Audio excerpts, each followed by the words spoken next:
Hello! Je pensais pas commencer cette vidéo comme ça, mais on est à la casse. Je suis jamais allée dans une casse de ma vie. On est au milieu du Saskatchewan et on a décidé de profiter de la route où en soi on fait juste la traversée des plaines du Canada, donc il y a pas grand chose. Et du coup on en profite pour s'arrêter dans les casses pour essayer de trouver un levier de vitesse pour remplacer le nôtre qui est cassé. Bon, on cherche un pick-up Chevrolet des années 94 pour essayer d'enlever le levier de vitesse. Lui, il a carrément plus de volant. En fait, il y a beaucoup de pick-up qui ont carrément plus de volant, plus de direction, plus rien du tout. Ou alors, il y en a qui ont à moitié cramé. Genre celui-là. Honnêtement, je suis devenue hyper forte pour reconnaître les marques de pick-up. C'est quoi ça là-bas? Chevrolet. Oh, je pense qu'il est trop récent.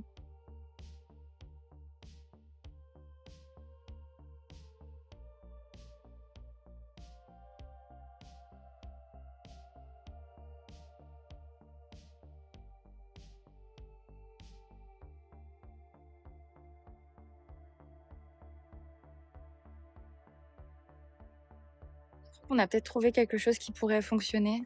Donc, on va aller voir.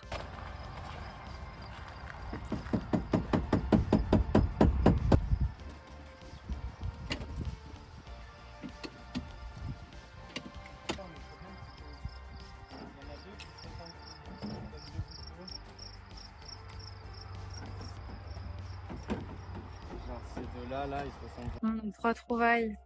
Ces deux-là, c'est les mêmes. Donc, on va juste en prendre un des deux. Celui-là, il est vraiment tout vieux et rouillé. Et je pense que c'est celui qui marche. Ouais, je pense que c'est celui qui marcherait le mieux.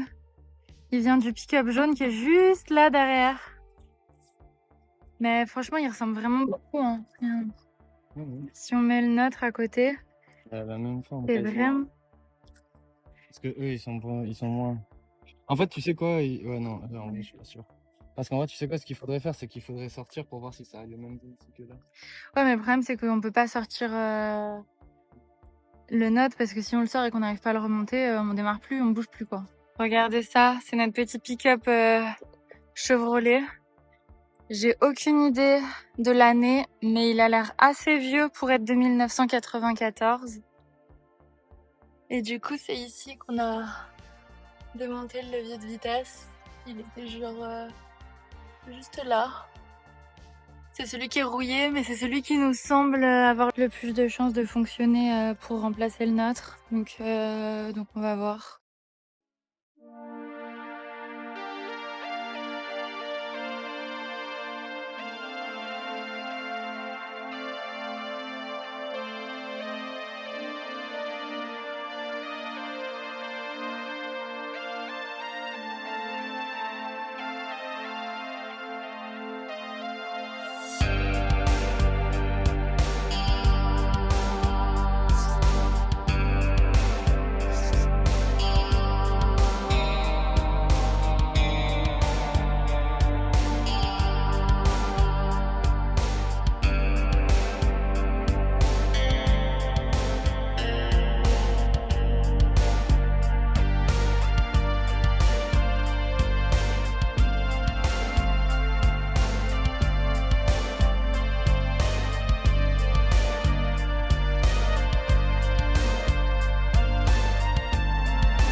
Hello! Je crois qu'il y a du vent et j'ai rien pour le vent pour le micro. On va espérer qu'il n'y a pas de petits bruits horribles qui nous gâchent le son de la vidéo. Ok, je vous parle tout doucement. J'étais en train d'essayer de chercher un endroit avec moins de vent et en fait, je suis tombée sur une biche et deux petits fans. Ok, je vais vous mettre les plans juste ici. Genre vraiment, je suis à 5 mètres. Ils sont trop beaux et ils ont même pas peur. C'est fou. Je vais m'éloigner un peu parce qu'ils sont en train de manger. Je vais les laisser tranquilles. Je veux pas leur faire peur ou les embêter. Mais c'est fou parce que on est vraiment pas très loin d'une ville. On est dans un espèce de petit parc qui est juste à côté d'un lac, qui est très sympa. Mais du coup, bah, il y a des infrastructures, il y a des bâtiments et juste derrière ce bâtiment qu'on voit ici, juste là, je pense pas qu'on les voit parce que ça doit être flouté. Mais du coup, il y a une petite biche et 2 faons. Trop mignon. OK. Hem, je vous remets un peu de contexte. Il y a une semaine, on a quitté Calgary. On a pris la route du coup des plaines. Calgary, du coup, c'est en Alberta et du coup, il fallait qu'on traverse donc Calgary, c'est vraiment l'Alberta, mais tout à l'ouest de l'Alberta. Donc il fallait qu'on traverse, tout le reste de l'Alberta, qu'on traverse tout le Saskatchewan et tout le Manitoba, en sachant que c'est des provinces. Est-ce que je suis en train de filmer pour rien et vous entendez rien à ce que je raconte? OK, ici on devrait avoir un peu moins de vent. Du coup, je vous disais qu'on a dû quitter l'Alberta, traverser le Saskatchewan et ensuite traverser le Manitoba. Je vous ai fait quelques plans que vous venez de voir, mais honnêtement, ce qu'on nous avait dit était vraiment réel.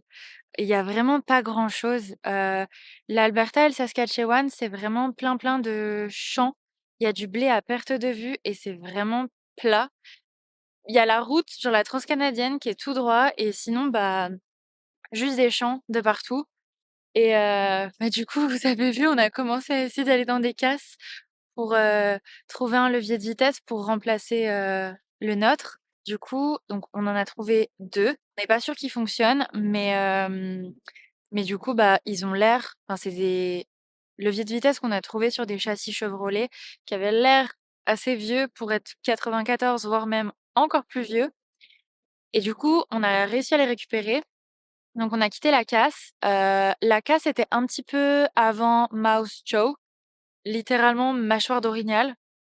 Et le lendemain, on a décidé, d'aller dans un garage pour être fixé le plus rapidement possible, pour savoir du coup si les leviers de vitesse qu'on avait trouvés, ils allaient correspondre ou pas. On est allé donc ce jour-là, on a avancé jusqu'à Regina, si je vous dis pas de bêtises. On est allé dans un garage et en fait le souci, ça aurait été un peu trop simple, autrement, c'est qu'ils étaient pas capables de démonter notre levier de vitesse actuel sans, potentiellement faire tomber un genre de, ressort, en gros, qui fait le palier, du coup, entre le levier de vitesse et ce qu'il y a à l'intérieur qui permet de transmettre la vitesse, au câble et ensuite à la transmission. Sauf que, ben, s'il faisait tomber le ressort, ben, on était immobilisés et en ce moment, on peut pas vraiment se permettre d'être immobilisés. Faut qu'on rentre. Donc on leur a dit de laisser tomber, de nous laisser l'espèce de moignon de levier de vitesse qu'on a et on est reparti avec nos 2 leviers de vitesse de la casse, donc on n'est pas plus avancé. On ne sait pas si les 2 vont fonctionner ou en tout cas l'un ou l'autre va fonctionner, mais on va aller jusqu'au Québec et on va aller checker à ce moment-là avec des garagistes au Québec. Comme ça, si on se retrouve immobilisé, bah, on sait qu'on sera rentré, on aura des moyens de se faire héberger ou en tout cas de rester sur place et surtout, en fait, en français, ce sera quand même plus simple parce qu'on n'a vraiment pas tellement de problèmes, à parler en anglais depuis 4 mois qu'on est parti. Mais c'est vrai que dans certains cas, surtout pour parler de choses techniques, parfois c'est un peu compliqué quand même en anglais et je pense que ça sera plus simple qu'on soit dans des garages et qu'on puisse leur expliquer tout l'historique de pourquoi, du comment on se retrouve ici. Parce que nous, on a toutes les infos, mais parfois c'est compliqué de tout expliquer à un garagiste, surtout qu'ici, il y a beaucoup de garagistes qui sont indiens et du coup qui parlent anglais aussi bien que nous.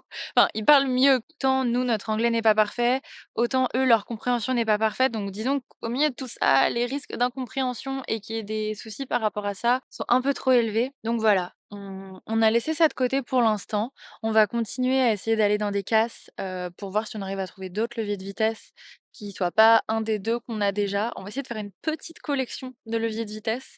Comme ça, quand on rentre, on aura toutes les possibilités et je peux pas croire qu'il y en a aucun qui fonctionnera sur notre, camping-car. Donc ça nous a occupé les premiers jours. On a terminé de traverser le Saskatchewan, il y a quelques jours. On a traversé ensuite le Manitoba, on l'a traversé assez rapidement. Pareil, c'était pas très intéressant. Je vous ai vraiment rien filmé parce qu'en fait, il y a rien. Il y a littéralement rien. On est passé par Winnipeg au Manitoba, qui est la plus grande ville, mais il doit y avoir 300 000 habitants. Donc, donc on a avancé et c'est tout en fait. Là, en ce moment, on a terminé la traversée du Manitoba aujourd'hui et on vient de passer la frontière avec l'Ontario. En fait, l'Ontario, je me rendais pas compte. Moi, je pensais qu'une fois qu'on était en Ontario, c'est bon, ça y est, on était à Toronto et puis c'était terminé. Euh, Pas du tout. Pas du tout, l'Ontario, c'est hyper large. C'est beaucoup moins haut que les autres provinces parce que bon, ensuite il y a la baie d'Hudson, mais en soi, en fait, c'est hyper large et du coup, on se retrouve vraiment à l'opposé de l'Ontario. Donc là, ça fait quand même plaisir parce qu'on a retrouvé des paysages où il y a un peu plus de relief, on a retrouvé des forêts et surtout, on a retrouvé des lacs. Alléluia! Ça nous avait manqué et finalement les paysages ressemblent quand même un petit peu au Québec, donc c'est chouette. On a eu le droit à une nouvelle averse, tout à l'heure là. Il vient de s'arrêter de pleuvoir, donc on va en profiter un petit peu je pense, ce soir parce qu'on est vraiment à un très, très joli spot. Je pense que c'est toutes les nouvelles, ben, jusque-là. Les prochains jours, je pense qu'on va continuer d'avancer. En soi, de toute façon, là, notre, prochain point d'intérêt, c'est Toronto et c'est encore hyper loin. Je saurais pas vous dire exactement en nombre de kilomètres. Attendez, vous savez quoi? On va regarder ensemble. Il serait peut-être temps que je vous dise des informations un peu sérieuses. OK, il nous reste encore 1864 kilomètres avant Toronto. C'est tellement loin. Bon, je vous reprends à l'iPhone. On dirait que je suis bronzée, non? Je crois que c'est l'iPhone qui nous joue des tours. La batterie de la caméra est morte. Je vais aller la recharger.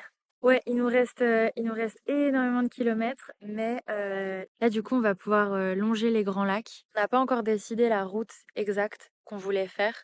On a plusieurs choix d'itinéraires qui sont possibles à partir d'ici, et on essaye surtout de trouver la route qui va être la moins compliquée à gérer pour le camping-car. Les routes sont vraiment pas terribles, surtout au Manitoba, les routes, c'était vraiment l'enfer. Genre, elles sont vraiment en très mauvais état. On va essayer de prendre la route la moins cassée. Et puis de toute façon, je vous tiens au courant dans les prochains jours de l'itinéraire qu'on aura choisi. On se reparle quand j'aurai quelque chose d'intéressant à vous dire. Peut-être dans très longtemps.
on fait un petit stop à la station-service et j'en profite pour vous faire une update. Ça fait plus d'une semaine qu'on est parti de Calgary maintenant. Je crois que ça fait une semaine et 2 jours. On est parti le 24 août et là on est le 3 septembre, je crois. La route est un peu longue. On prend notre temps. Bah vous avez vu les images. On essaye de s'arrêter quand même dans des spots quand on peut, dans des spots un peu sympas. On prend le temps, on se promène, etc. On n'est pas hyper pressé de rentrer. De toute façon, on récupère l'appart que le 1er octobre, donc ça sert à rien qu'on arrive hyper en avance. Mais c'est vrai que là, la traversée, il y a beaucoup d'endroits où il y a pas grand-chose à voir ni à faire. Mais depuis qu'on est arrivé en Ontario, c'est quand même un peu plus cool. Ça fait quelques jours du coup qu'on est en Ontario et d'ailleurs hier c'était vraiment genre vous avez vu les images, c'était vraiment un spot de fou. On a rejoint Thunder Bay qui est le premier village, petite ville qui est au bord des Grands Lacs. Là, du coup, le spot d'hier était au bord du lac supérieur, donc un des 5 grands lacs de la région des Grands Lacs, entre Toronto, Chicago et Détroit, etc., tous ces lacs-là. Et du coup, bah, c'est ça, le lac supérieur, c'est un des grands lacs. Toronto est au bord du lac Ontario. Je suis pas sûre. En plus, on en a parlé hier, mais je suis même pas sûre de me les rappeler tous. Il y a le lac supérieur, le lac Ontario, le lac Huron, le lac Erie. Et le dernier, je m'en rappelle pas. On demandera à Antoine tout à l'heure. Ou je le mettrai là. Ok? Et là, du coup, on a quitté donc le petit spot des bateaux qui était trop cool. On a pris notre temps en fait ce matin parce que on se retrouve à un croisement. On est dans un espèce de village là qui s'appelle Nipigon, je sais pas.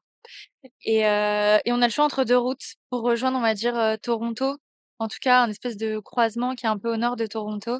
Soit la route du sud, qui longe du coup les Grands Lacs et qui est apparemment très jolie. Mais le problème de cette route, c'est qu'apparemment, il y a énormément de montées, descentes, montées, descentes, montées, descentes et qu'elle est du coup assez dangereuse, qu'il y a beaucoup d'accidents apparemment dessus. On s'est un peu renseigné. En fait, on avait surtout été prévenus par nos amis qui ont fait qu'on a vu à Yellowstone, qui eux sont passés par là du coup à l'aller et qui nous ont dit que c'est hyper compliqué cette route-là.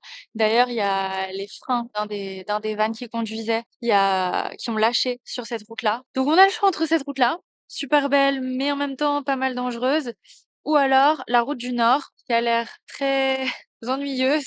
Il y a vraiment pas beaucoup de spots le long de cette route, mais apparemment elle est vraiment plus safe. Donc on hésite un petit peu entre les deux. On a pas mal discuté ce matin. On a essayé de regarder un peu sur internet pour se renseigner le mieux possible. Ça fait un moment qu'on n'a plus trop de problèmes avec le camping-car. On n'arrive pas à régler le problème du levier de vitesse et on n'a pas envie de avoir des immenses galères bah 3 semaines du retour. Donc je sais pas trop quoi en penser. Là, pour l'instant, on fait le plein. On va aller faire quelques courses à Nipigon, parce que peu importe la route qu'on prend, dans les prochains jours, on risque de pas croiser grand-chose. Donc on va faire ça et on va se décider. Je vous tiens au courant.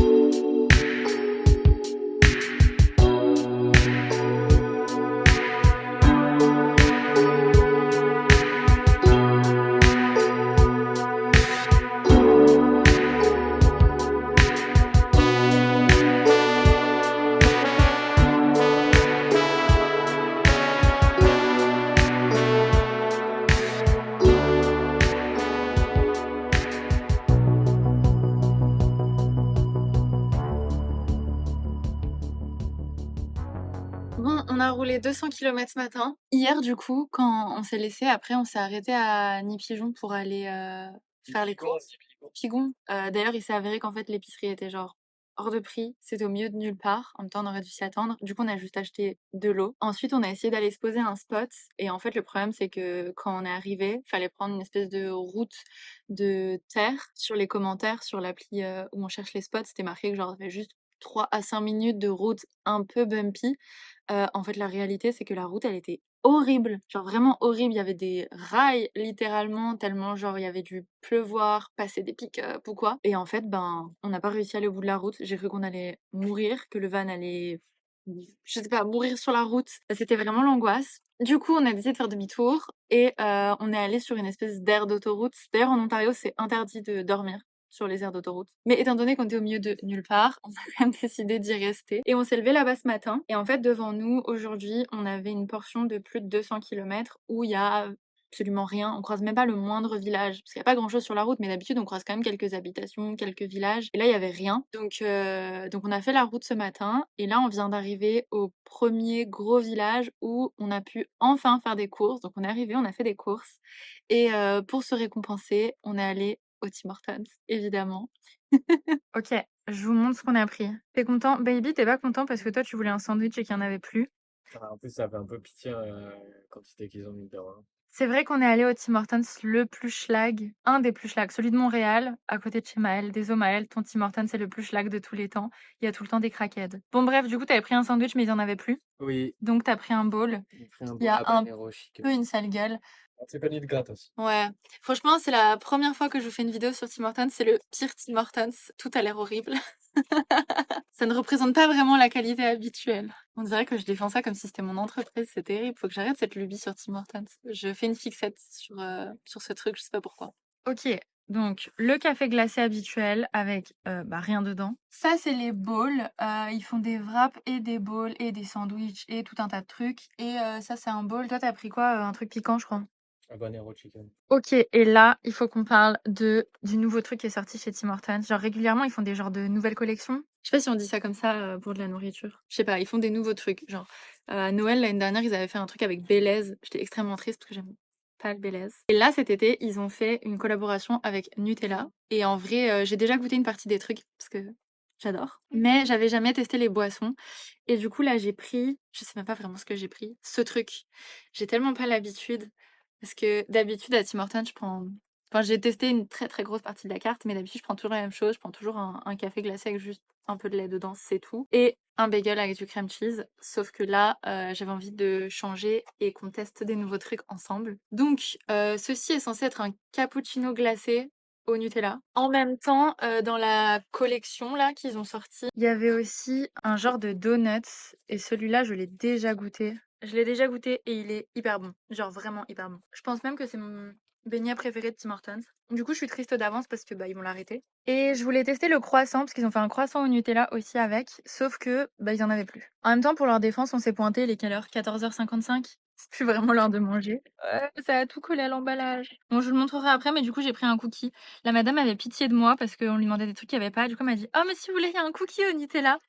Du coup, je l'ai pris comme une enfant. Et du coup, oui, moi, j'ai pris un bol aussi. Et moi, j'ai pris poulet, coriandre et citron vert, je crois. Franchement, ça va. À chaque fois, dans les bols, il y a un genre de salade, là. On voit pas de ouf, avec des petites tomates et tout.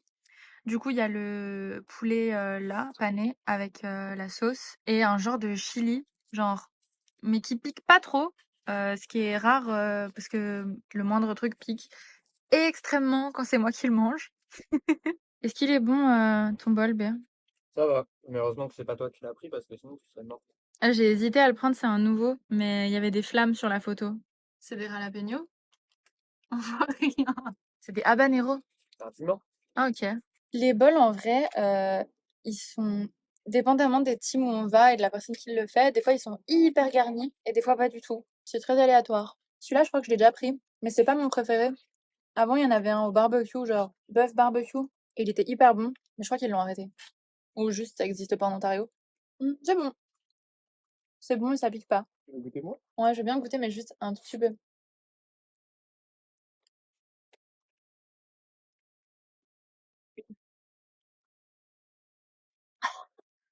C'est une bouchée. Ah, j'ai l'impression de cracher du feu. Mais c'est goût olive piquante, genre? Non, mais c'est du haricot rouge. Mais ça a pas le goût des haricots rouges, ça a le goût de l'olive.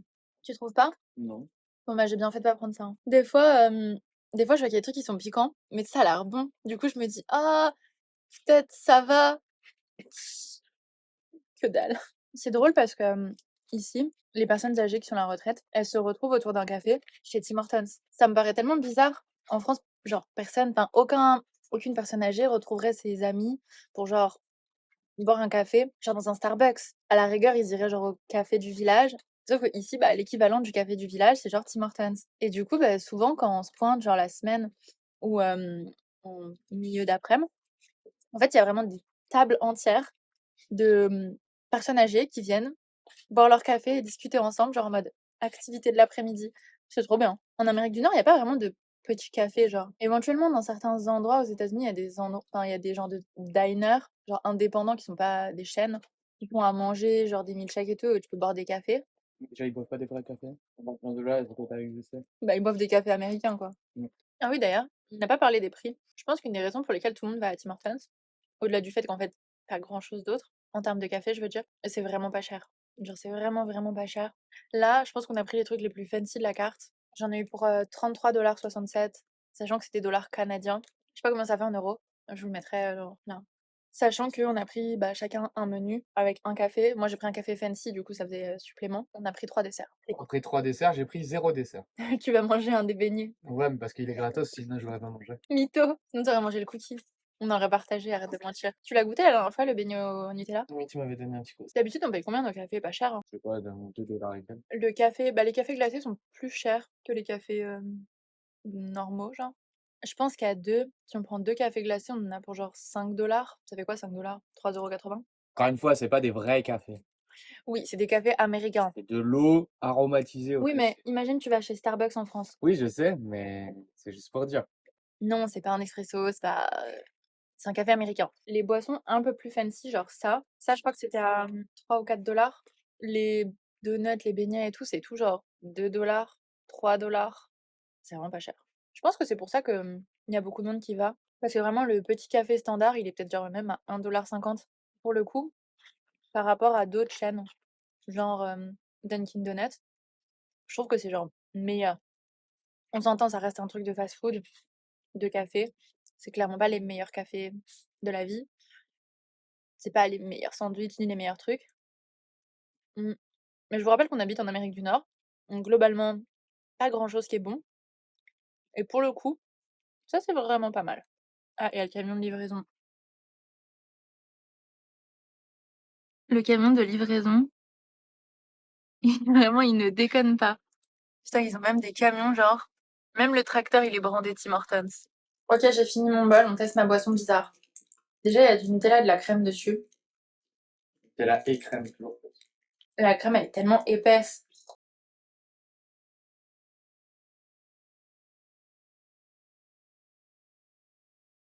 C'est un goût trop bizarre. Je suis pas sûre que j'aime. Ah, non, va falloir finir. Hein. Ouais, je sais pour rien. Je sais pas de quoi ça a le goût. Et ça a pas le goût du Nutella. En fait, je pense qu'ils mettent juste du Nutella sur le dessus et qu'à l'intérieur, il y a autre chose, genre un truc aux noisettes.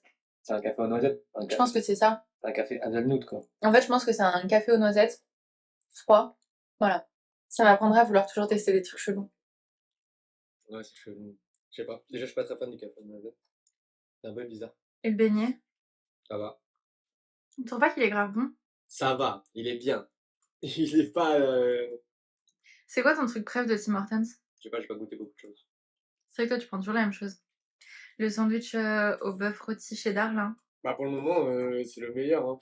Franchement, Prix, c'est le meilleur. ça, je suis d'accord. Il est vraiment bon. Je suis deg qu'il n'en ait pas... Enfin, qu'il n'en ait plus aujourd'hui. Le muffin aux pépites de chocolat aussi, il est bon. Putain, par contre, il y a 400 calories. Je pense que dans ce muffin, il y a la moitié, c'est du beurre. Bon, attendez, faut que je goûte ce cookie. Déjà, c'est bon signe, il est mou, genre. Il y a rien dedans. Je suis un peu triste. En fait, ils trichent parce qu'à chaque fois, ils disent que c'est au Nutella, mais ils mettent juste un tout petit peu de Nutella sur le dessus et ils sont en mode c'est au Nutella.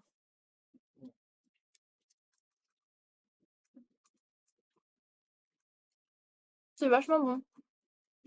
Lui, il veut passer dans l'air, là.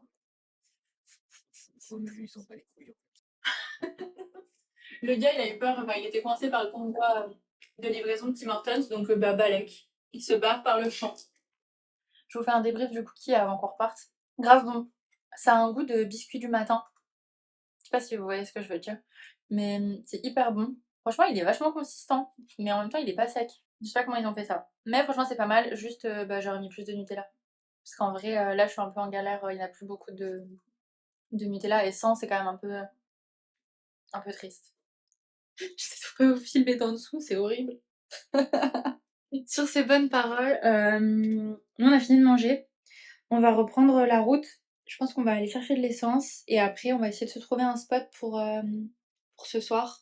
Je vous montre le spot s'il est cool. Sinon, tant pis.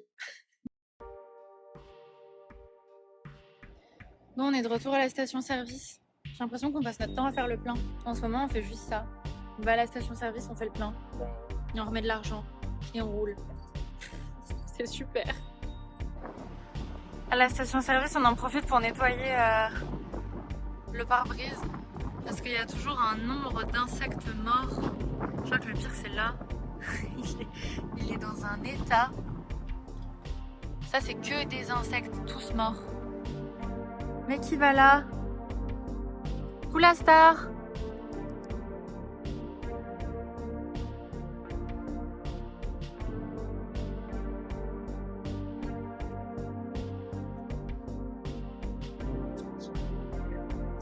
Merci.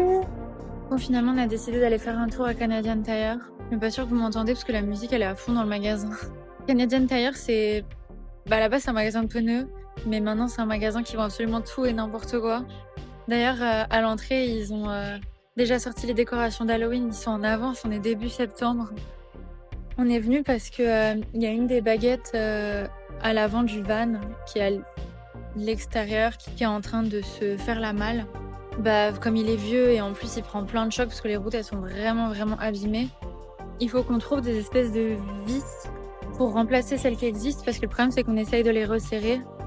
C'est terrible, on entend rien avec cette musique. On essaye de resserrer celles qui existent déjà, mais en fait le trou de la vis il est vraiment trop abîmé et je pense qu'il a déjà été resserré de nombreuses fois par les précédents propriétaires. Donc faut qu'on trouve une autre solution parce que sinon on va perdre une baguette et bah, ça va faire vraiment pas très clean sur le van, surtout pour le revendre.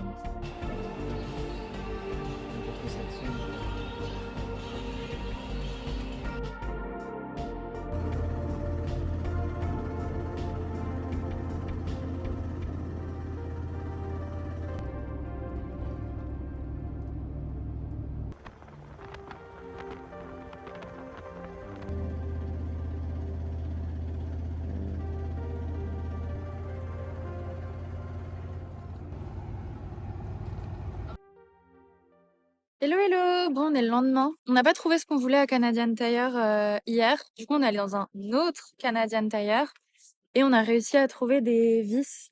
Je vous montre notre chef-d'œuvre. Ok, c'est ici. Il y a un genre de baguette qui tient, je sais pas, l'extérieur quoi. Et il y avait des vis comme ça.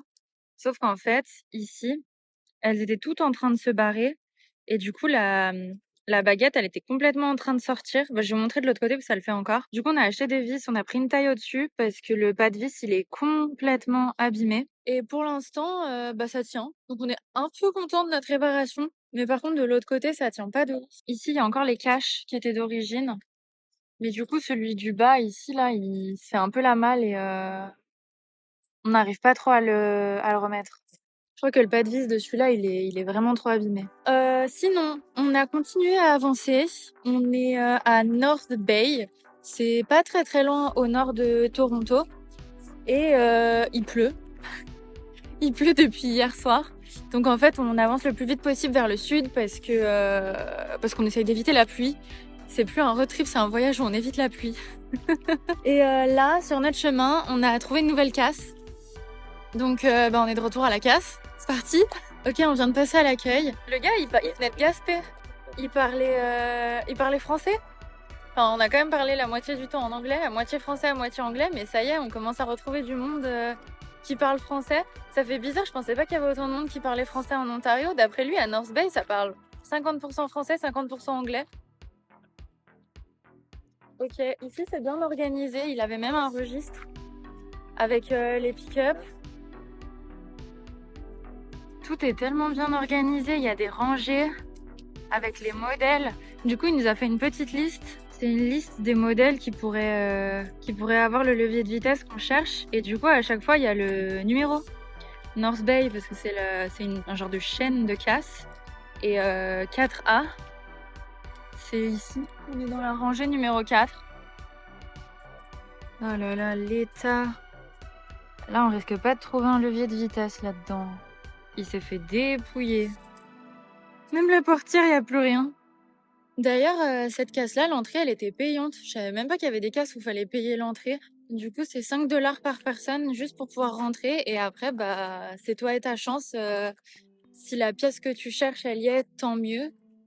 Puis comme la dernière fois, puis comme je pense dans toutes les casses, tu te débrouilles quoi. Tu retires le truc toi-même. On l'a déjà celui-là?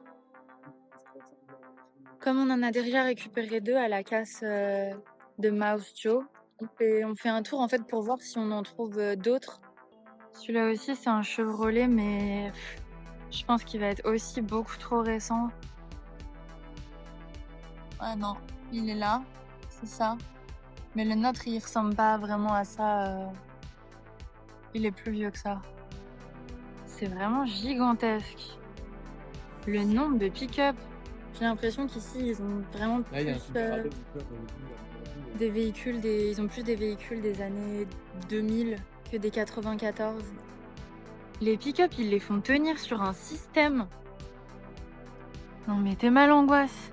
Et nous, on monte dedans, sans peur, sans rien. Le truc, il va s'effondrer. Parce que nous, le système, c'est qu'il se pousse comme ça, on dit.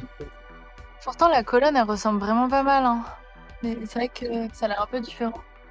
C'est hyper drôle de voir l'intérieur. Non, ça marchera pas, je pense. Je pense qu'il faut carrément démonter toute la colonne.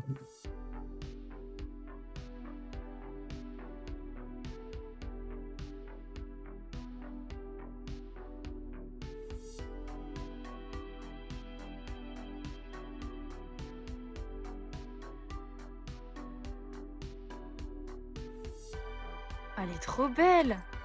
Enfin, elle est dans un très sale état, mais regarde comme c'est stylé, c'est imitation de bois, genre la boîte à gants. Le levier de vitesse, il est beau, hein. Non, je pense pas non plus qu'il fonctionnerait, mais franchement, il est chouette. Il y a quelqu'un qui a pris le logo sur le volant. Et les sièges, ils sont hyper fancy, hein. Petite broderie et tout. Franchement, la classe, hein. Je sais pas comment elle a atterri à la casse. Enfin, elle a l'air très vieille. Mais elle est trop belle.